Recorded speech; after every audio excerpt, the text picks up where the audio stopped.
It's 5:30, so we're going to go ahead and get started. Hopefully, our two community members are on the way.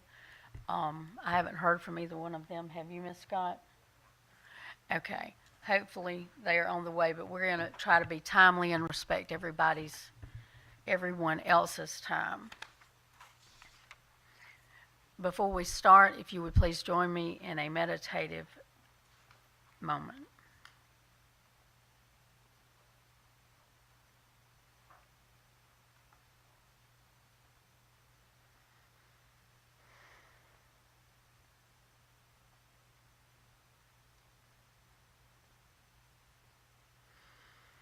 Amen.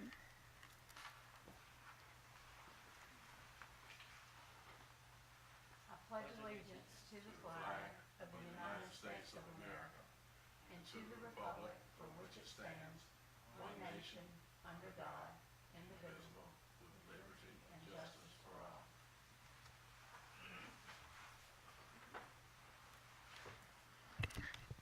Thank you very much. This meeting is held in accordance with the Freedom of Information Act. The news media has been notified and a copy of the agenda has been made available to the public. This meeting is open to the public and the public is welcome to attend in person.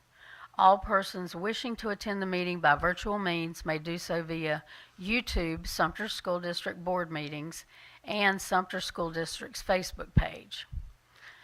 Our vision.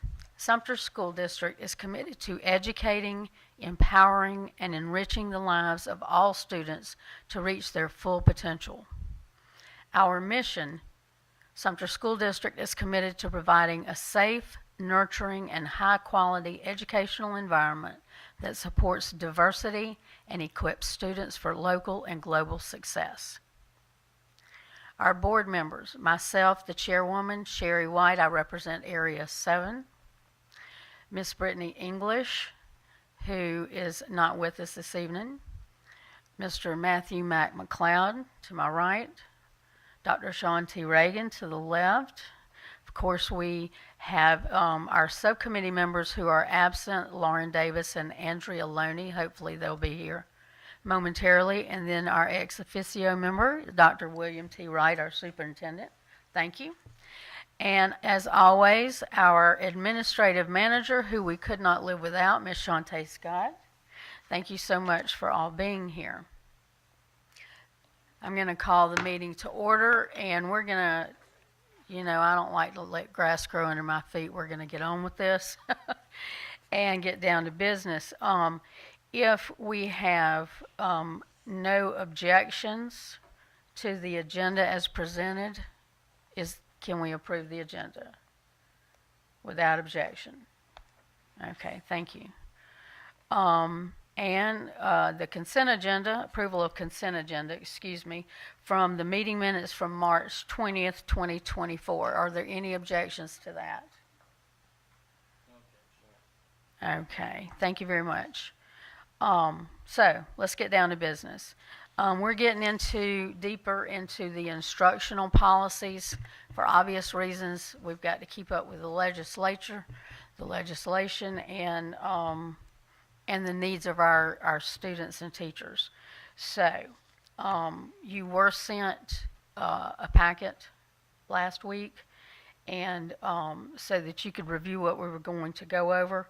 So we're going to be, of course, in Section I. And we're going to start with policy IA. And there will be, you have one in your computer, and there'll also be a copy on the board. If you'll notice on the board, the highlighted portion, that's what they're recommending that we use. And they did not have, as you see, we discussed this during the last meeting, that this was very kind of generic and really did not address the actual philosophy of education and learning objectives. And so I went and looked at our policy as it exists right now, and it actually has a philosophy that I thought, and we discussed this very briefly at the last meeting, that perhaps we should stick with what we have, because we can have more as long as we meet the criteria. And so what you see up there is what they recommended. But if you will look back into our existing policies, I sent you the amended one, correct, Ms. Scott? It was not attached to the email? Okay, well, the amended one, all I did was copy the existing preface from our policy as it is now. And I'll just very briefly read it. The board recognizes that its primary responsibility is to provide an appropriate educational system in a democratic society. Therefore, the administration will develop a learning environment which is sensitive to individual student characteristics and needs. The district will provide opportunities for each student to become a useful, productive, and responsible member of the school, home, community, and global society. The district will interrelate its program and services with the home and other agencies in the community. The board will provide the leadership necessary to maintain an outstanding educational program for every student in the school district. The board has adopted a standards-based system of education with content standards for specific courses of study. Content standards are a compilation of specific statements of what a student should know or be able to do relative to a particular academic area. The superintendent will have overall responsibility for implementing content standards into the instructional programs of all district schools. Instruction will be conducted, monitored, and assessed in order to achieve the relevant content standards, and will be designed so that student attitude supports personal achievement of relevant content standards. Learning methods used by teachers will logically connect with the relevant content standards and appropriate assessments. Discussion. The rest of it, the bullet points are all there. It's the same. That came straight out of our existing policy. Mm-hmm.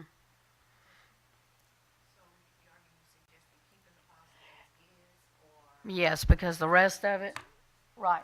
The text in yellow is what they said, that's ours. That was already in it. They added the top two paragraphs and removed all the rest. They added those top two, but last time when we discussed it, we didn't feel that was quite sufficient.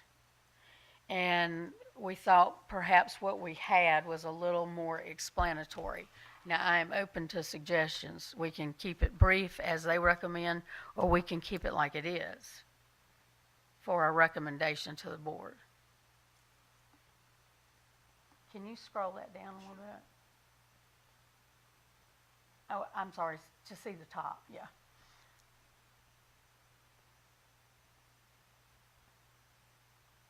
I don't see where I don't see where it's going to be a problem if we add that second. The second paragraph? Yeah. The district will commit to meeting the needs of all students. Mm-hmm. Let's make sure it's not duplicated. Mm-mm. Keep the rest of it like it is. Just add that part. You're right. Yeah, that sentence is not in there, so that, yeah. So, use our existing policy and add that second paragraph. Is that what we're saying? Yes. Yes, that makes sense.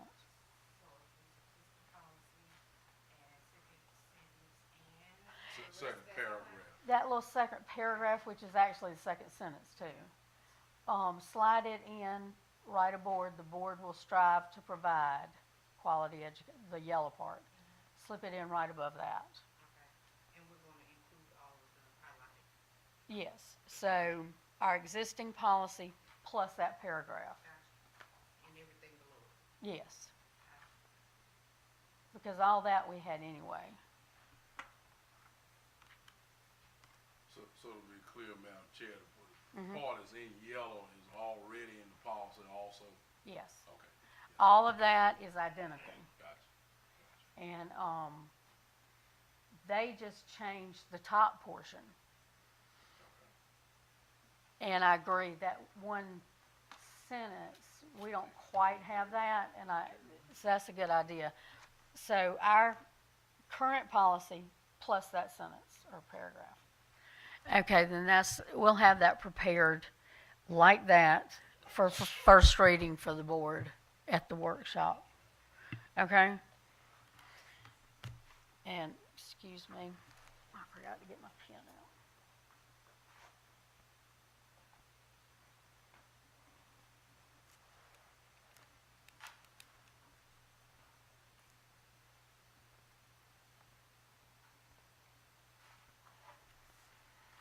Okay. So that is all of IA. So the next one on the agenda is IE.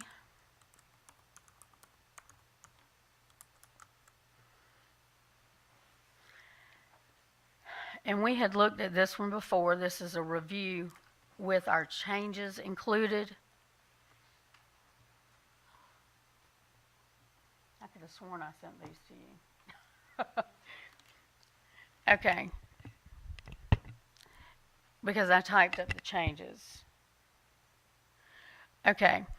What we discussed at the last meeting with IE is there's option 1 and option 2.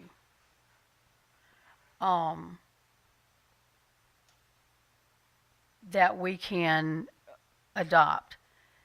And this tells how we have our schools set up, K through 5, middle school 6 through 8, and then it said senior high school, and it was suggested and decided that we strike through the word senior and just leave high school.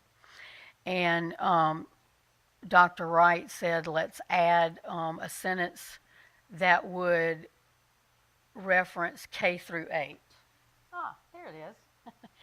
And so the board has also established a K through 8 organizational structure which can be expanded or eliminated as the needs of the district change.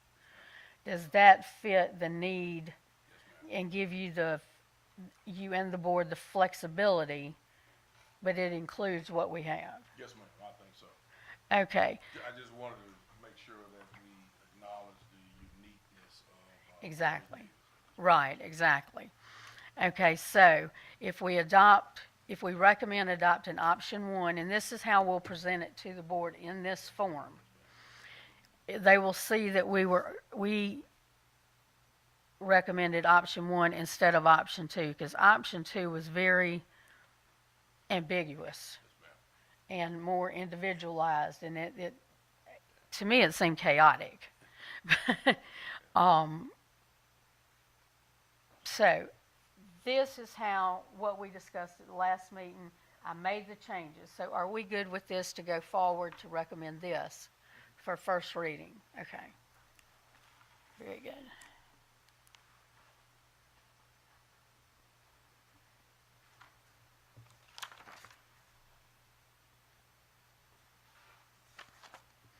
All right.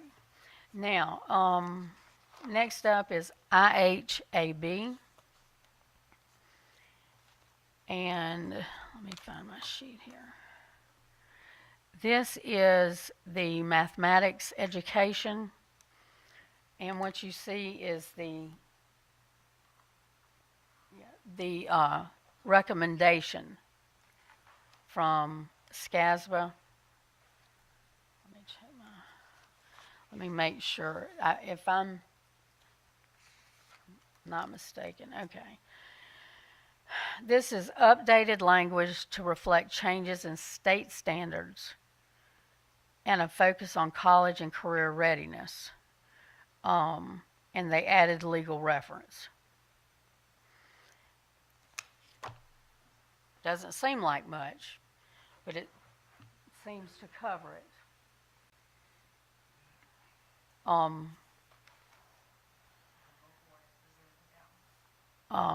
Any discussion about this one? Do you think any expansion? I don't think, I mean, we're teaching the standard dictated by the state, correct? Okay, so this one will go forward. Okay. So, next is going to be IKA. Grading and assessment systems. Now the fun starts. Okay, let the games begin. I want to look at what the state said about it first.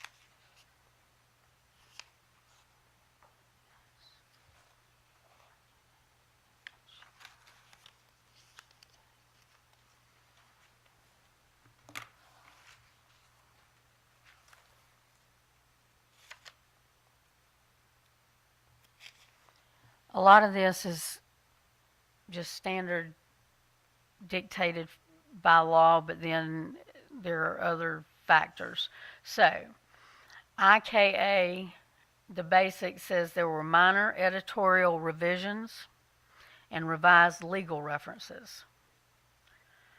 And in the rule, which would be IKAR, they have included optional language on auditing, and there's a highlighted portion is our district's current grading scales for kindergarten through grade 5. So, what we're basically looking at right now, IKA and R, but A is simply what grades A through F look like numerically, and what carries Carnegie units, etc. It's the basic, it's very basic.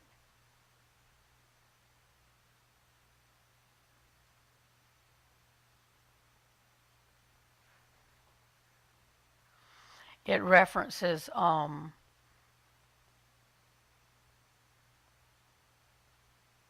the regular report cards, parent-teacher conferences, promoting a process of continuous evaluation of student performance, and informs students and their parent or legal guardian and provides a basis for bringing about change in student performance if such change seems necessary. Okay. This is, I hate to use this statement too much, but it is what it is. That's the law.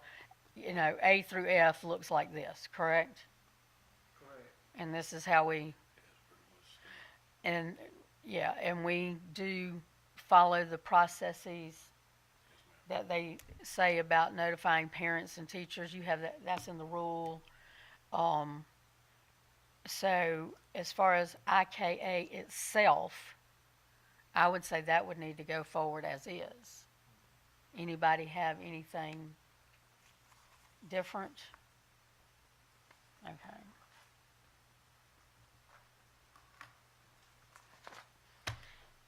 Now, the rule might be a different matter. This has been the topic of, a hot topic of conversation in many different venues, this being one of them. So we'll just discuss it and have an honest, open discussion. We've been passing around some articles informing us. I've had, and I'm sure, okay, both Mr. McLeod and Dr. Reagan are teachers. Dr. Wright was an educator, and I was a student. So there you go. But I've had input from y'all. I know we're, you know, and we'll discuss it. I'm going to let you speak for yourself. I'll go ahead and speak to, I've received some emails about the 50% floor, if you- for lack of a better word for it. What I have received has all but one of the emails were against the 50% floor. One was in favor of it. And so, and that I probably got, I don't know, maybe 7 or 8. And I actually had one student that sent an email that didn't like it. So I don't know, maybe they earn higher grades, and maybe it bothers them that somebody who doesn't earns a 50 gets a 50. That's kind of a sticking point with me. I am not in favor of the 50% rule. I'll go on the record with that. I understand that children need to recognize they have a chance and their confidence needs to be boosted. And they need encouragement. But a false sense of security is just that, false. So, I understand. I had a very good discussion with Mr. McLeod the other day about, a kid comes in and if they don't have a chance, they see that they're not going to have a chance to make anything other than an F, then they're not going to try at all. I can understand that. But I can also see where the kid over here who's busting their behind to make, some of them busting their behind just to make sure they make a D and pass because they struggle, or they do that so that they can make an A, where I can see where it could be a discouragement to them that somebody can do nothing and get a 50. So there are pros and cons on both sides. I'm going to open the floor for any and all comments right now from the committee. I think in this first paragraph in IKA, it pretty much says students respond more positively to the opportunity for success than to the threat of failure. And I think when you take that away from them, you're not threatening failure, but you are taking away the opportunity for success in some cases. Now, our previous policy was talking about serving all the children. Well, if we're going to serve them all, then they all need to have opportunities. Not just the ones who start out on a good track, but the ones who need that opportunity to catch up later, in my opinion. Well, it's crazy because it would almost seem like you and I spoke. I did not talk to you today at all. And to prove it, I printed out the actual policy, IKA, and I highlighted to say exactly what you said. I smell so conspiracy. So I echo That's off the same record. thing Mr. McLeod said. One, because I see exactly where he's coming from. We had the presentation, I think March the 25th, from I think Dr. Laws and That was the meeting that you did because I was ill, right? MTSS. Well, this was the board meeting of The May board 20. meeting.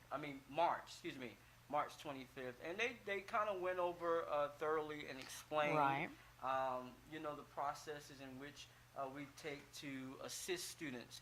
But just going back to the IKA policy that we currently have, but not only that, one of the things they mentioned was a sense of hope. But not only that, they went further than that, and they mentioned that a 50% is going to be the same thing as a 0%. So I can't really understand where the argument or where the disagreement will come from with the 50%, because it's not like we're allowing students who are not doing anything, not trying, to become a part of the level with those who are overachievers. So the 50% still equates to 0 points. So, I mean, whether you give them a 50, a 10, it, It's still an I, F. I still don't see where we are helping children besides the point that we're giving them, you know, an opportunity to possibly do better in the next quarters or so. Zero quality points is what you're talking about. Right. Right. So, I mean, the statement and the philosophy or policy in IKA that we simply just agreed to kind of sort of sums up the reason why I support it. And again, I look at it, I see whether the child get a 20, whether the child get a 10, 30, or 50. Still 0 points. Right, it still counts. There's no Carnegie units. It's nothing towards the GPA.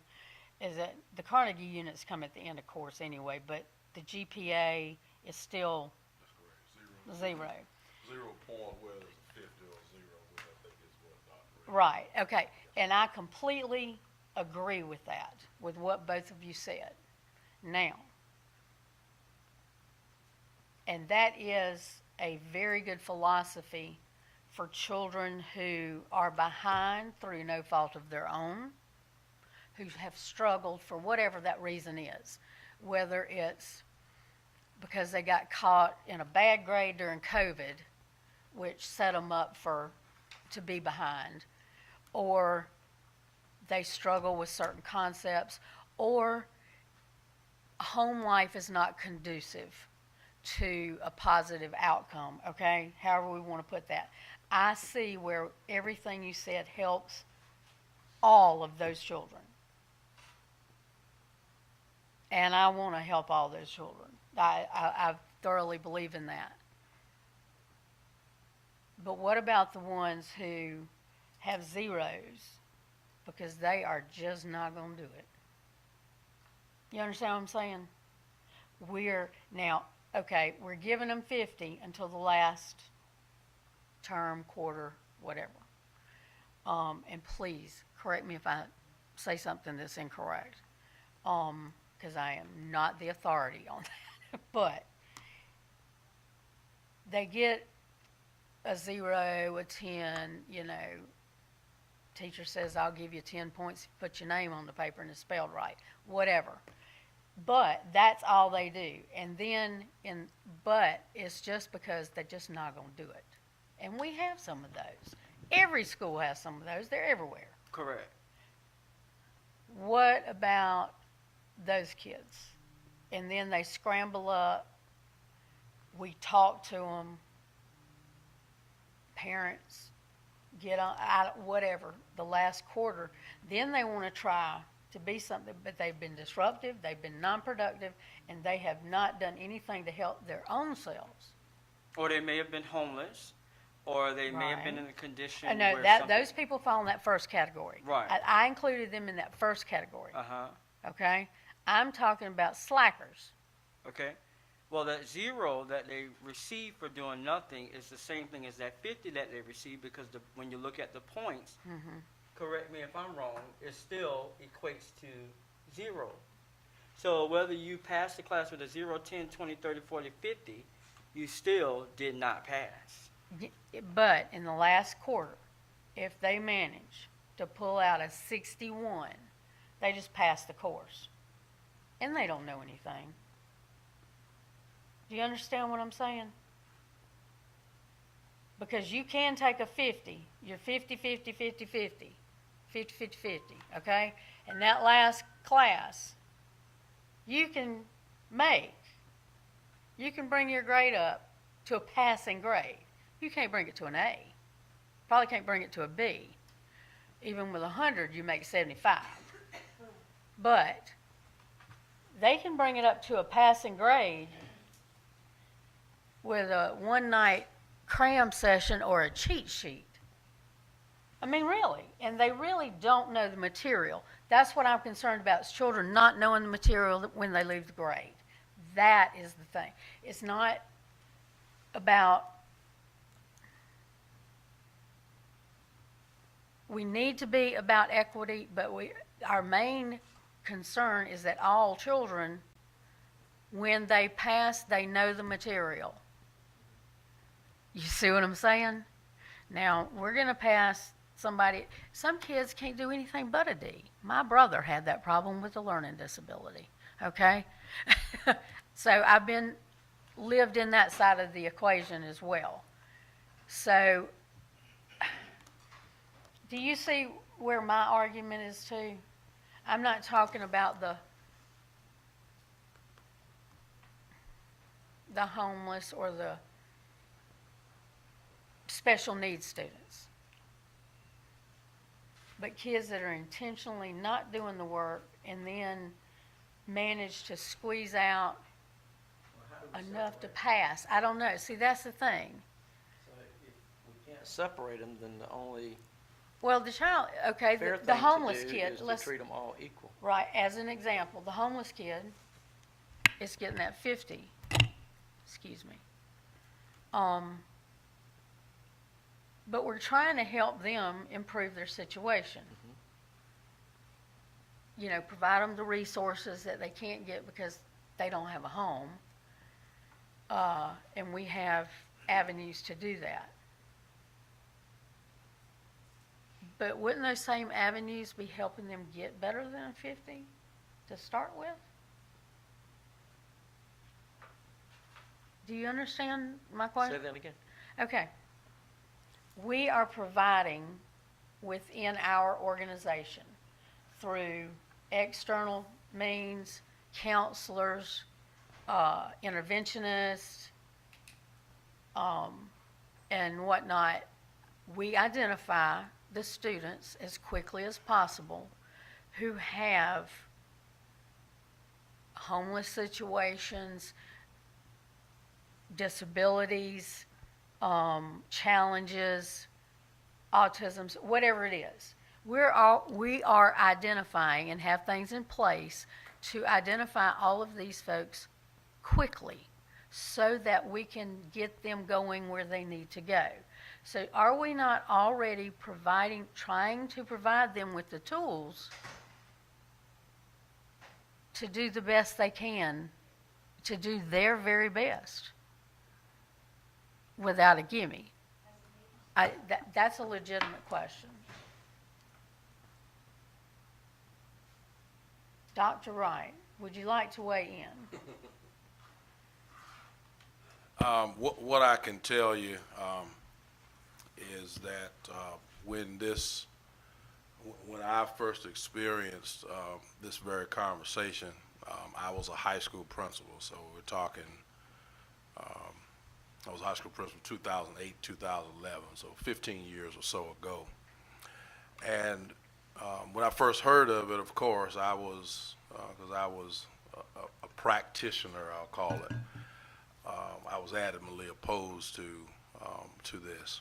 As time has gone on, because it was really explained to me, kind of similar to what Mr. McLeod and Dr. Reagan have illuminated, that the purpose of the 50, giving the 50, instituting the 50, however, was simply to provide a stopgap and a hope for children to turn around. And the flip side of that is to not give up.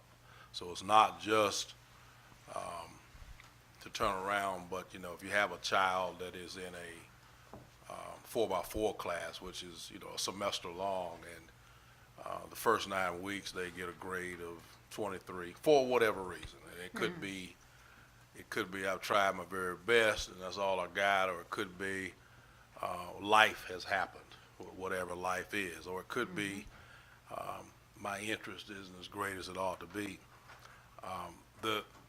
The philosophy behind the 50% was simply to say, okay, you didn't quite do what you needed to do. Here's some hope for second semester. A 50 does not, it is impossible to have that 50 and get an A or B from the course. Because if you take 50 and add it to 100, that's 150 and divided by 2, you're not going to get an A or a B. So from a philosophy standpoint, that is why the 50 was created and implemented. About 15 years have gone by since I think districts across the nation, and particularly southeast United States, have implemented these policies, and so it is also probably one of the most debated topics, particularly in high schools, because high schools is where it affects you the most.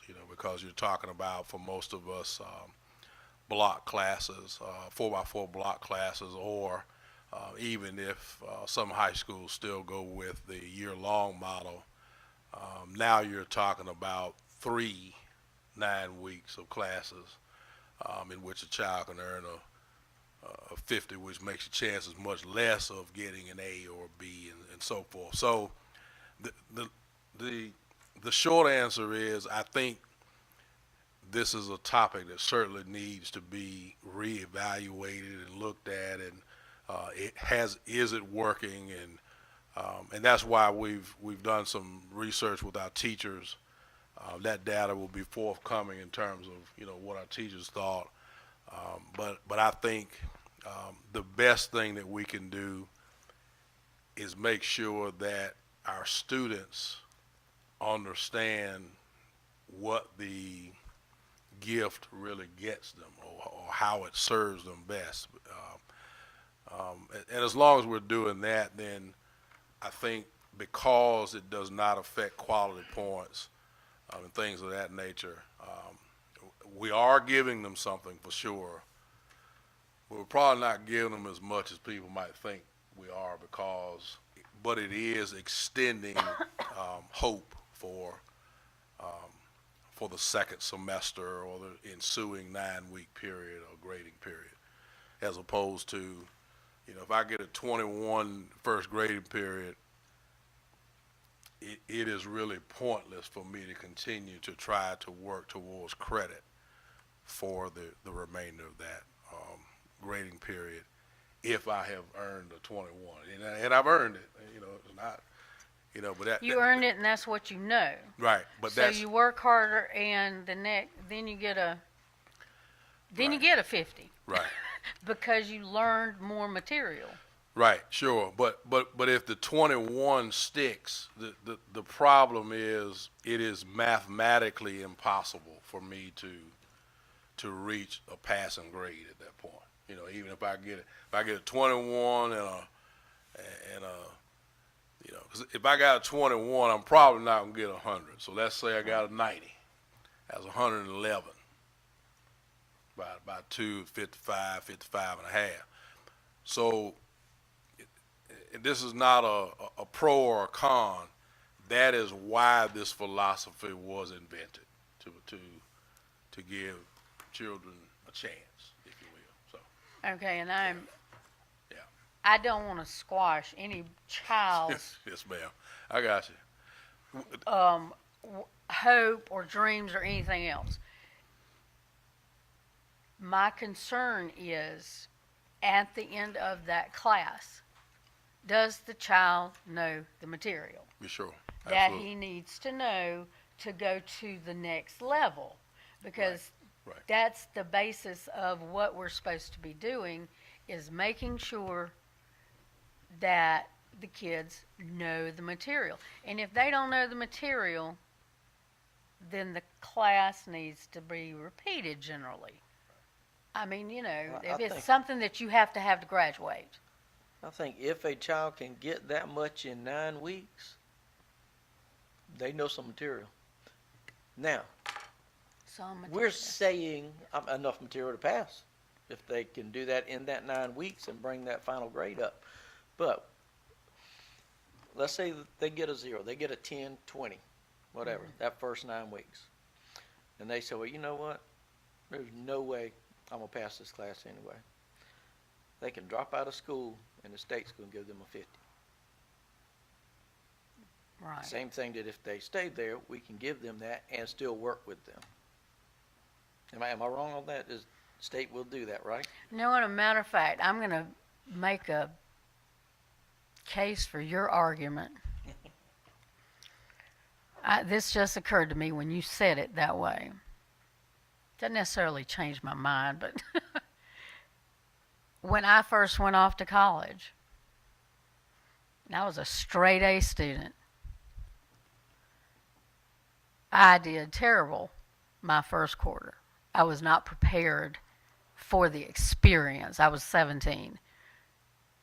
And I worked and worked, and I did not sleep and all this, and I made a D.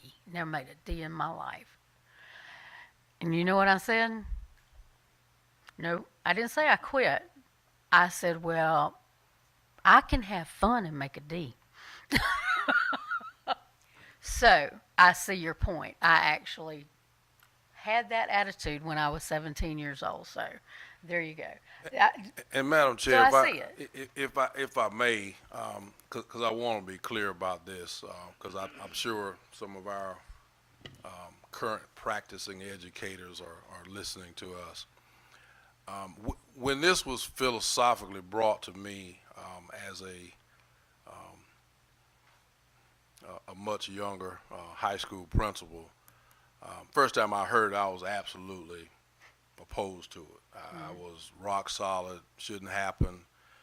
Children ought to earn what they get what they earn, all of that.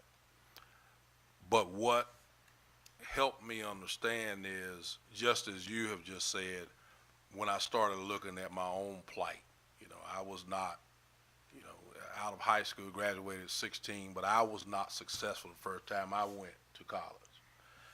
And so part of what happens over the high school experience, because really at the end of the day, although this affects K-12, it's really a big issue in high school. Well, high school is also mature over time, so I may not be as mature and taking it seriously, but sometimes once that 21 gets on the paper and I'm then told, especially if we handle it right as the adults in the classroom, it is being converted to a 50, but now if you don't straighten up second semester, then you will not get credit for this class, or whatever that conversation is.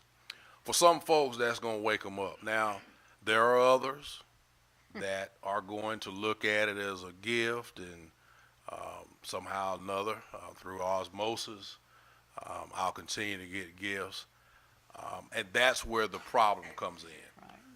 But it is difficult to separate who will and won't get it. And so, again, this sounds like a pro argument to keep the 50. I'm simply, because I think it's important, explaining why the 50 was put in place. It was never seen as a gift to circumvent what goes on in the classroom. It was more of an offering of hope so that children could continue to be able to have an opportunity to be successful in a course for whatever reason that they weren't. Yes, we talked about homelessness, but some of it is just a reality call. A freshman who may have done well in middle school, and all of a sudden I get in Algebra 1 class and it's a little more difficult than I thought it was going to be. That child might need the entire semester to become proficient because I didn't take it seriously the first 9 weeks. That's really who the only point I want to make here is that's really what the 50 was designed for. It wasn't designed for the child who sleeps in class or the child whose attendance record is awful. It was simply designed to give children who aren't quite there hope. Now, is the 50 the answer? I think that's what we're talking about now. But I just wanted to make sure that I clearly explained the whys. Right. Because that had to be explained to me as a high school principal. Yeah, this didn't exist when Years I ago. was in school, so Yes, ma'am. you got what you earned, That's right. earn what you got. That's right. That's right. Okay, so based on everything I've heard and something you just said about K through 8 and then high school. And high school is where the rubber starts meeting the road. But whether they do well in high school or not, they've got to have, and we know that 3rd grade and 8th grade are paramount for development. And, you know, when they leave 3rd grade, they need to be able to read and write and reason, or they're not going to do well in the next little session. And at 8th grade, they need to have all these other skills to be able to succeed in high school. We know those are critical. So that brings a new question.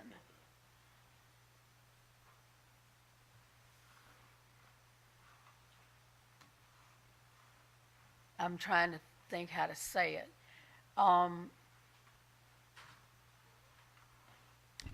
What about only using it in high school or only using it in K through 8?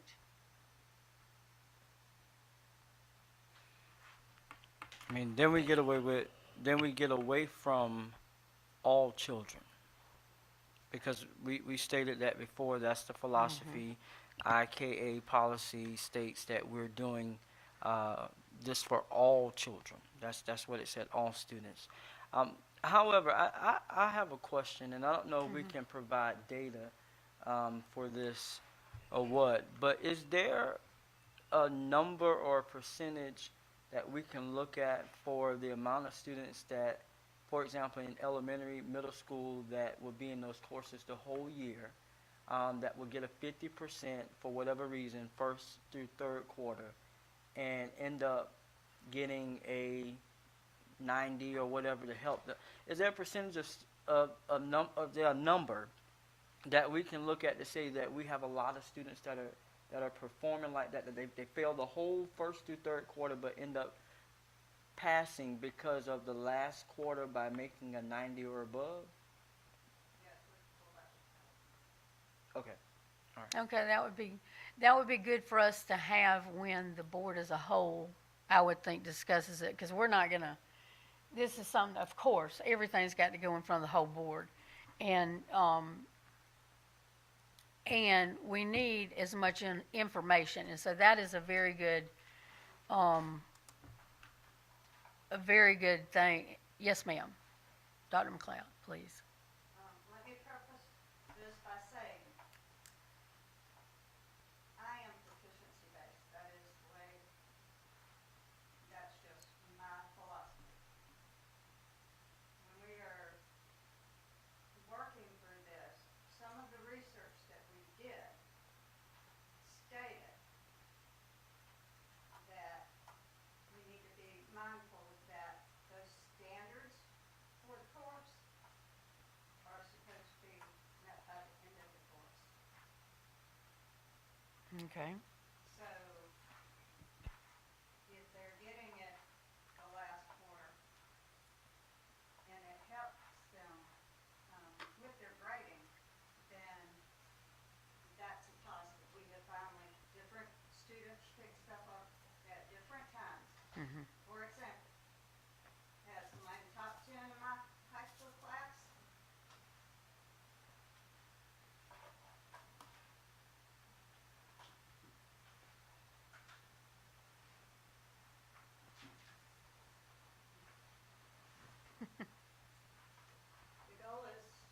The goal is that we, by the end of the course, those standards, they need to have met the mastery level on those standards. Some students, it does take longer than others, and that's why the 50 was put in. For example, if you hadn't made a D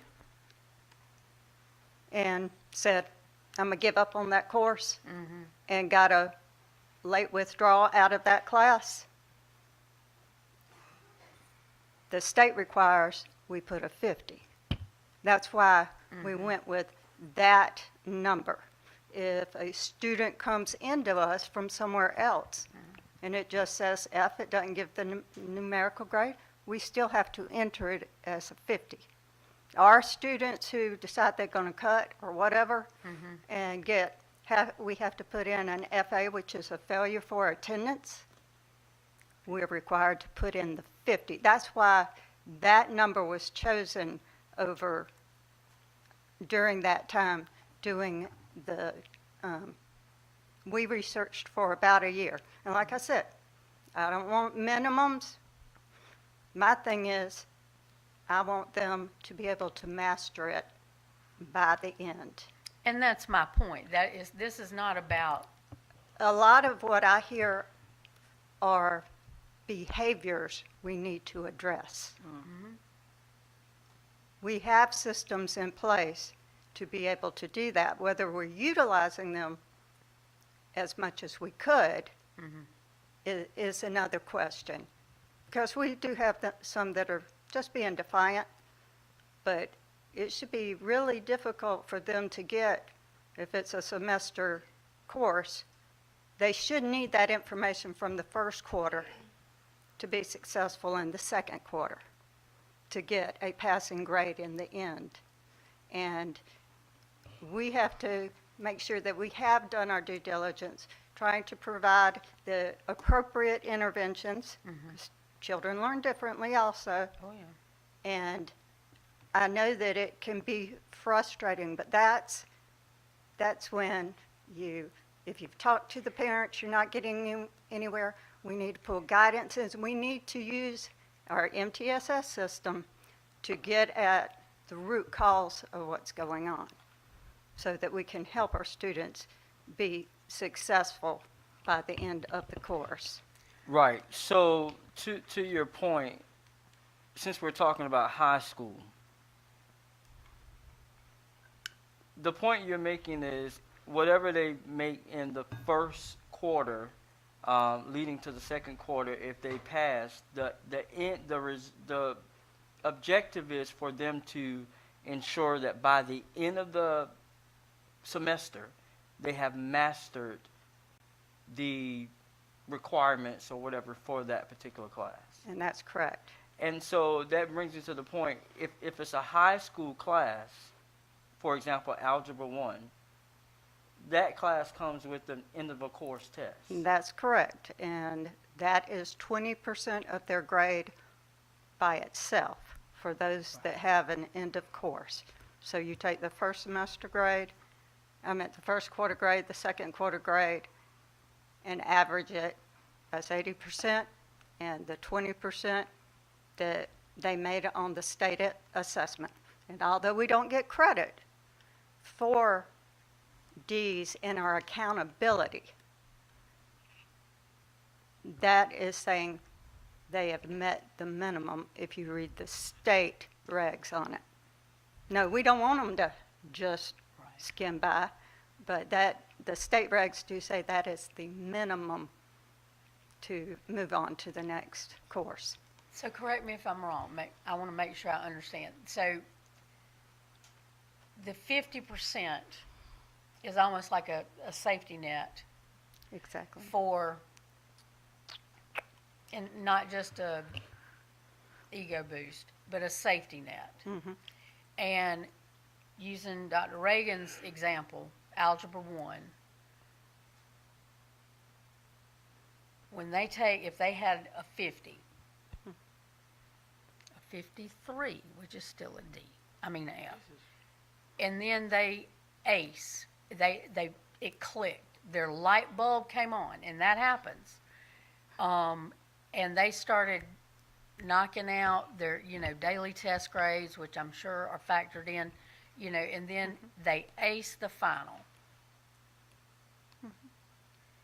Then, although they don't get an A in the course, they've made a passing grade in the course, and they know the material if they ace the end of class exam. That's correct. Okay. And That was if a I had written the good policy, the procedural manual all by myself and not had committees working to come to consensus.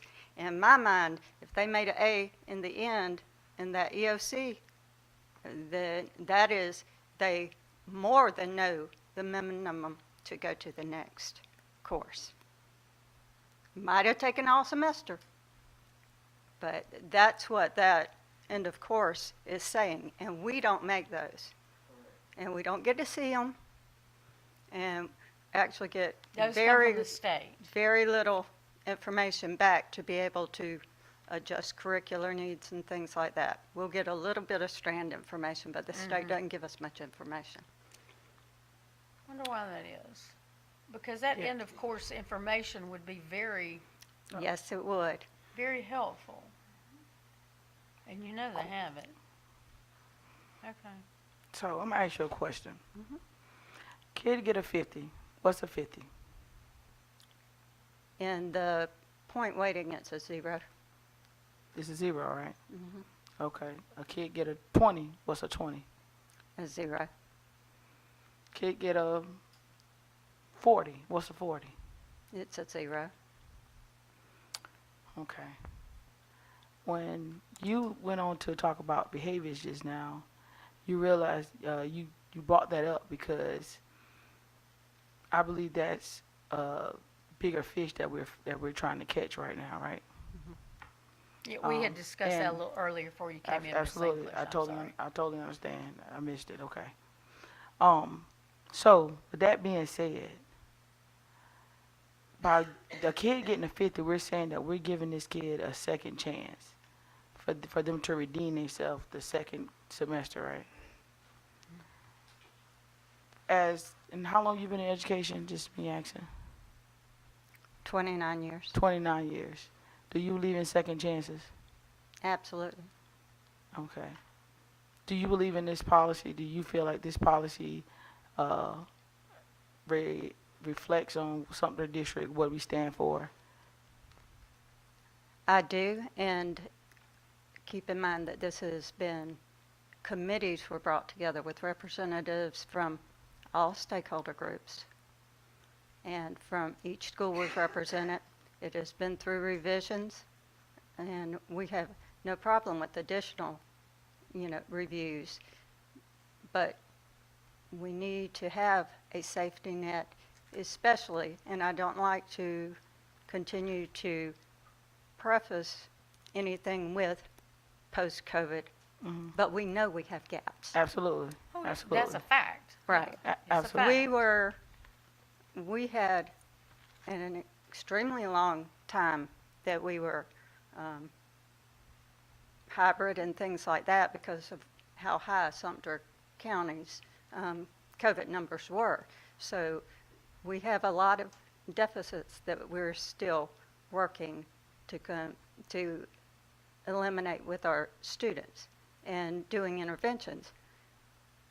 The concern is if it's defiance or something like that, the grade and where we need to focus. It's getting to the root cause of whatever is going on to help the student be successful, not just in that class, but throughout the rest of their school with us and on into, their next higher ed or into the workforce. And it could be a matter of Thank learning coping skills Yeah. or any number of things. Thank you. So what about this policy that we're trying to change, or what is the issue? 'Cause Well, that's we're the discussing it issue. because it's been a topic of contention. And, Where? well, we got to discuss it anyway. And Yeah. so we're discussing it to try to see. What's the both issue? sides. What's the issue? There's several board members, and coming in, I was one of them, Okay. who didn't think we should give a 50 if it wasn't earned, okay? You said several board members. Yes. I wouldn't say several because I know quite a few. I Well, know several's more I'm- than two, Okay, and I okay. know there's three, so it's three. It's three at board members least. that has the issue. So, I mean, Okay. it's got to be discussed anyway. So I wanted to for us to have the beginning discussion, I asked for input, and again, I came in with an open mind. Absolutely. Because I don't want to squash anybody's hopes.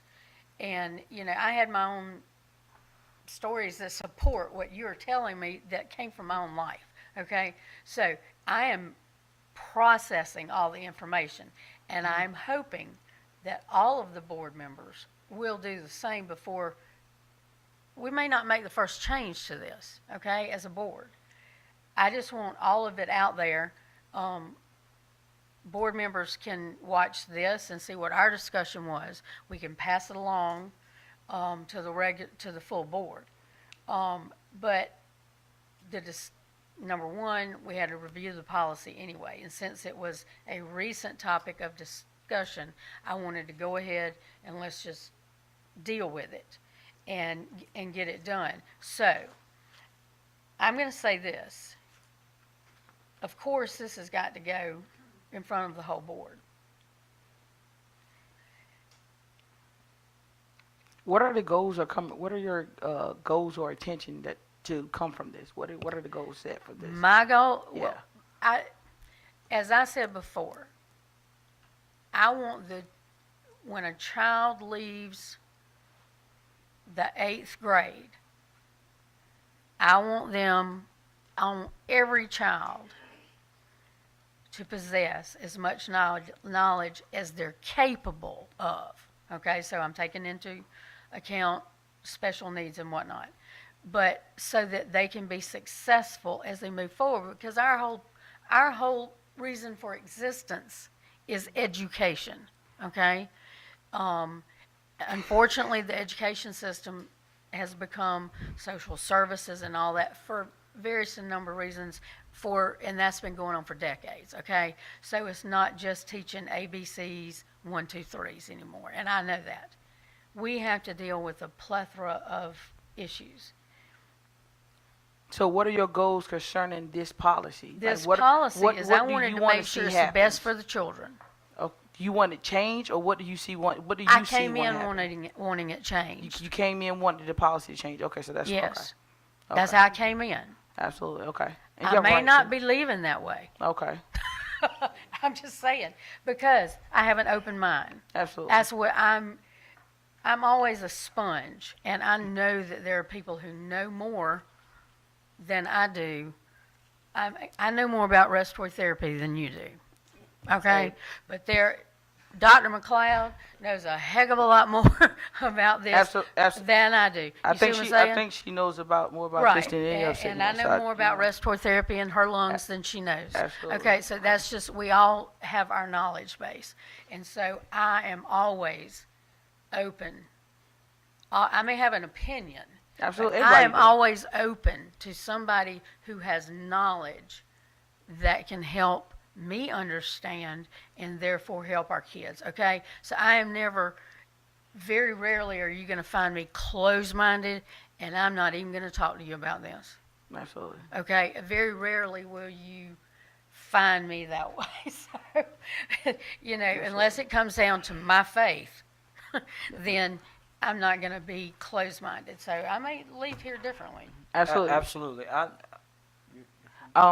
just want to say, when I came in here, I had my goal is I'm for this because I feel like it's helping our kids and it's giving our kids a second chance. So I stand clearly behind this. So I won't be in the number of the several board members that go against this. I'm clearly for it, and I walk in that way, and that's how I'm planning to walk out. I don't think a conversation can change the way how I feel.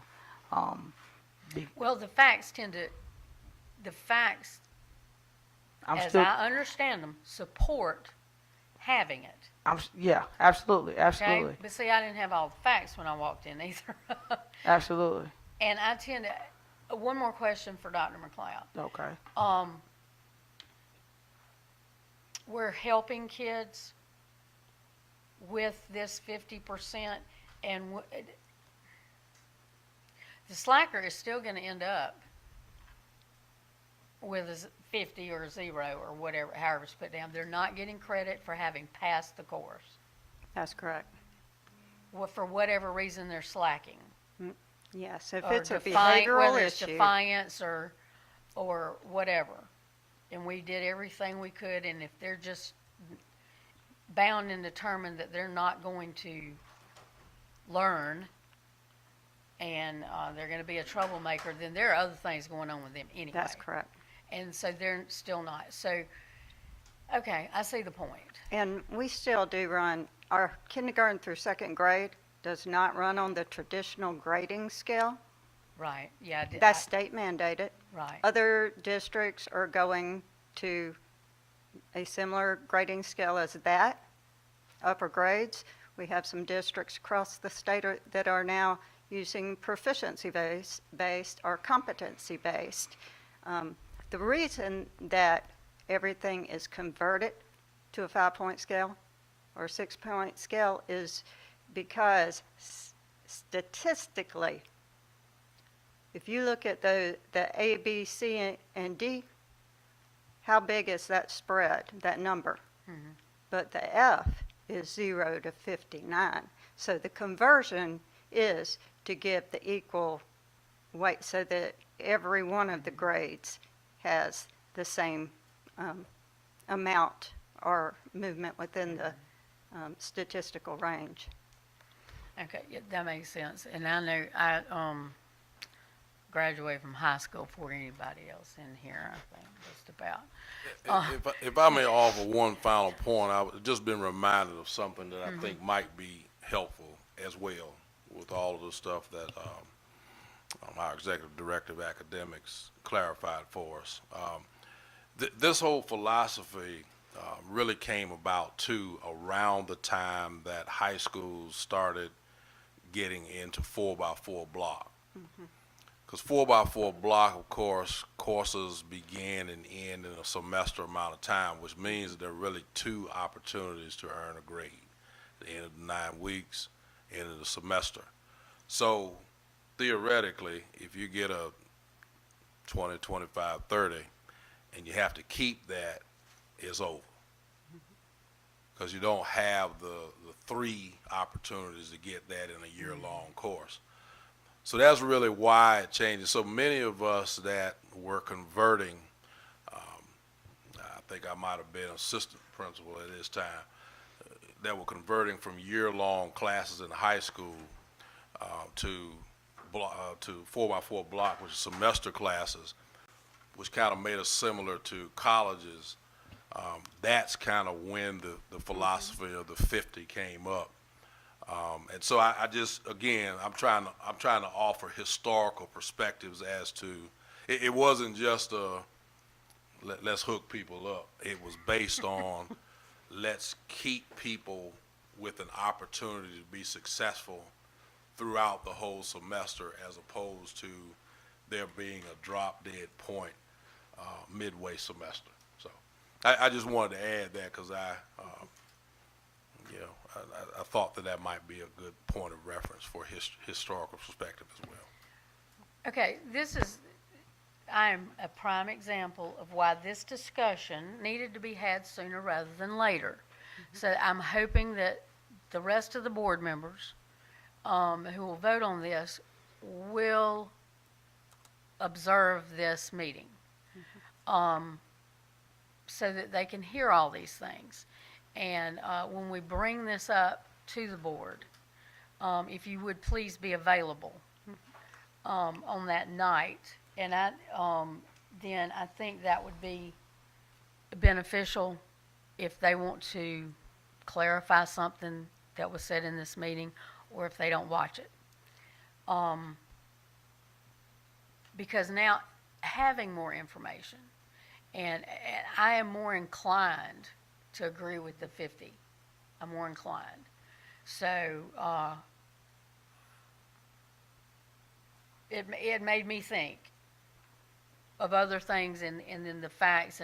So, yes, this is one reason I wanted to have this now rather than kicking it down the road till the middle of the summer before the schools.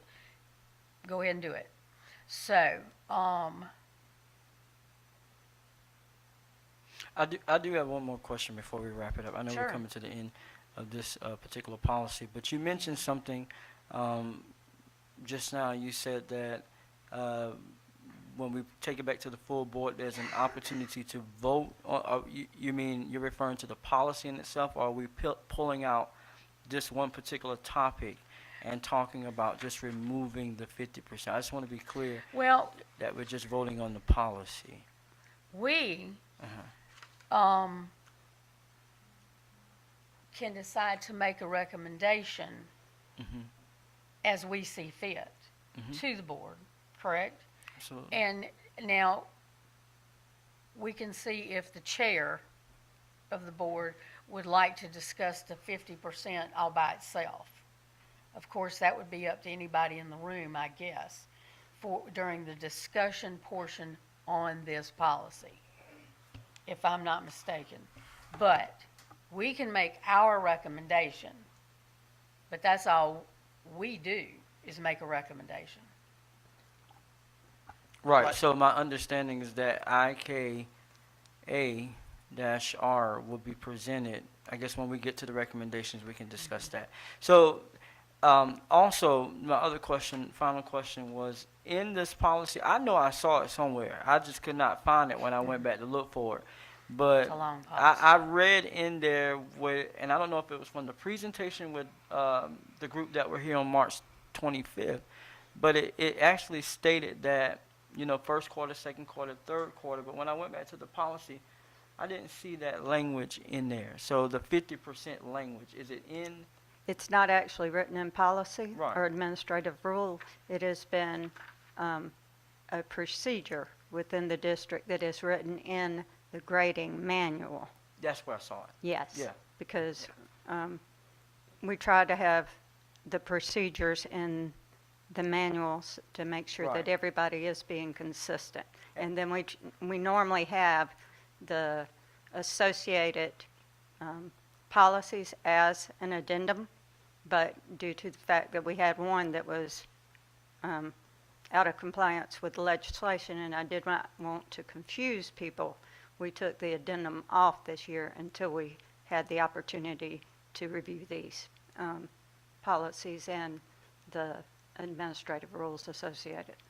And the policy manual that you're referring to, I do remember seeing that every year you all went back and formulated a committee, some with the same names on it, and those. Now, did you have any board members that were a part of or had any say-so in No, that? but we did provide presentations for the boards Okay. at different times. And we've had minor changes lately, only because we haven't had a significant change in either the state grading, UGP, or any other things like that. But and I have no problem pulling a committee that's representative that includes all our stakeholders. For To clarity, for clarity, you have a grading procedure manual Yes, separate from this, and I Yes. understand that. Is that presented to the board? Does the board approve or disapprove that, or is that you, is that Dr. Wright? it hasn't been, but we have had the presentation in the past when there's been a significant change to make sure the board is aware of the procedures we use. For example, the last time, I think it was the first time, kindergarten, first and second, moved from the traditional grading. And we worked, because it takes time also to teach the teachers how to grade in a different way than they're used to. So when we went to the new grading for them, where you're looking at, again, proficiency with the goal of met by the end of the year for the K through 2, we present it to the board again to make sure they were aware and could answer any questions for them. So, okay, so if the board did change, and I'm talking about any policy that affected your procedures, your procedure book. If the board made a change, then y'all changed the procedure book. Okay. Just to make that clear. Now, to address what you were saying, I think at this point, now my thought is that we just present it the way it is. And it'll be open for discussion. Guarantee you there'll be discussion. But, and that's good. I mean, we need healthy discussion. We've had healthy discussion tonight. And we're gonna stop after this one because it's 6:45. And so everything else we were gonna do tonight, we will bump it to the next meeting. Okay? If that's okay with everybody. Okay, as long as Ms. Parliamentarian makes sure that it remains a healthy discussion. Yes, with no disruptions, and I think we have been healthy and right, that's right, that's right. I think it's been a healthy discussion. Listen, I heard things, and I even talked to my own self a couple of things. I mean, you have to have the facts, and that's why I try very hard, in not just in this, in many avenues of life, I try not to have a closed mind on something. It's, like I said, it's that when it comes to my faith in God, I will, I know where that comes from. Otherwise, I am open to hear what other people have to say and recognize that there are people smarter than me about a whole lot of things. So I think this has been a good discussion. It's helped me a lot. So if it's okay with everybody, I say we present IKA and IKAR as they're written. And I don't think, the only thing that SCASBA had in here that was actually in italics was, it said there was an option that we could change on auditing. It's on page 6 of the IKAR, where it says the district will allow a student to audit a course for no grade. The student must obtain permission before taking the class and must agree to follow attendance, behavior, participation, and requirements. But when they're allowed to audit, an AU will be recorded. The course and grade information will display on the transcript, but it will have no impact on the student's GPA. Students should not take the end of course examination in an audited class. Okay, so that was an option for us to add that. Do we have much auditing that goes on? No, we don't. Do we have any? Not really. Mm-mm. Okay. That's usually just the case with a student coming in international or something, preparing for a higher level course. Okay. But that's already covered in the state guidance. Okay. So are those two little paragraphs, which they're paragraphs or sentence long, one sentence is a paragraph. Do we need to have that in there? I would say strike it if it's covered under state. It is covered under the state UGP. Everybody agree we can just strike through that option? Okay, that was just an optional recommendation from them. Okay. That's all on IKR. So we're going to just present it, open it for discussion, and duck. No, I don't think it's going to be that bad. But I would like to ask Dr. McLeod, and we can make note to you and to Dr. Canning that we need to allow in the agenda, however we need to do that, so that Dr. McLeod can present, and maybe you can pull those numbers that we asked about, that Dr. Reagan asked about. Okay. That would be a very good number to have on hand for that discussion, and just present it that way. So we're looking to add this item to the agenda again, or are we just allowing for a discussion when it's time for you to present in terms of the committee report? Yeah, I think that'd be the way to Okay, to do it's it. a Just workshop, open it for so that. do we generally discuss during committee reports for workshops, right? That's correct. From my understanding, I Yeah, I believe think so. that's how, yeah. And during the first meeting of the month, we don't discuss that much. Okay. Well, I mean, my Yeah. suggestion would be not to put it back on the agenda, but to allow for discussion at the time of the presentation of the policy committee. I Okay. mean, I'm just. Put it up for discussion, but not for first reading. That's what you're saying? No, what I'm saying is, what I was asking is, are we going to put this grading system back on the agenda for another item on the agenda, or will we just let it fall under a Let discussion it fall topic? under the discussion you as I would present. normally present Okay. everything else. Okay, And then let the chips fall where they may. And we will have the opportunity for Dr. McLeod to present. Now, when you say present, does she actually need a presentation? we She just don't needs to be need- here for question and answer, We right? don't need slides, we don't need a 15-page PowerPoint, just the statistics. And you can just say them, people get, yeah, that's all we're gonna need, I think, is like the statistic you asked about. How many are getting 50s and then Pass passing. I'd also like to know how many are getting 50s and don't pass. So at the end, of course.